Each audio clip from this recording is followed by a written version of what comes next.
Hello friends, চলে এসেছি আজকে আরও একটা মিনি ভ্লগ নিয়ে। গান শুনতে শুনতে কোথায় যাচ্ছি চলো দেখতে থাকো। আরও আজকে একটা জায়গায় খেতে যাচ্ছি, আর কোথায় যাচ্ছি সেটা তো বলবোই, আর কি খাবো সেটা কিন্তু পরের ভিডিওতে বলবো। এটা কিন্তু দুটো পার্ট যাবে, অবশ্যই ভালোবাসা দিয়ে দেখবে আর কমেন্ট করে জানাবে কেমন লাগবে। তো আজকে আমাদের গন্তব্যস্থান হচ্ছে শ্যামবাজার। এই শ্যামবাজারে শশীবাবু ম্যাম মারতে শুরু করে দিয়েছে কোথায় যাওয়ার জন্য। তো চলো তোমাদের সাথে শেয়ার করি। আর আগে স্পেশালি আমার একটা ছোট্ট কাজ থাকে, সেটা হচ্ছে পেছনে বসে বসে বলা যে কোন দিকে যেতে হবে। তো এখানে এখন আমরা এসছি শ্যামবাজারের 5 মাথা মোড়ে, আমরা যাব সোজা।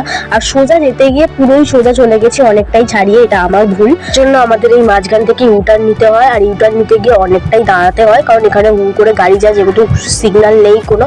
কতটাই টাফ সেটা তোমরা জানো। পার্কিং করবে এবার। পার্কিং হ্যান্ডেল অফ করবো, যেটা হবে। এইটাও রূপা, এইটাও রূপা। এক্স্যাক্টলি কোনটা রূপা বুঝতে পারছি না। রূপা হোটেল দেখার জন্য কিন্তু তোমাদের পরের ভিডিও আসতে হবে।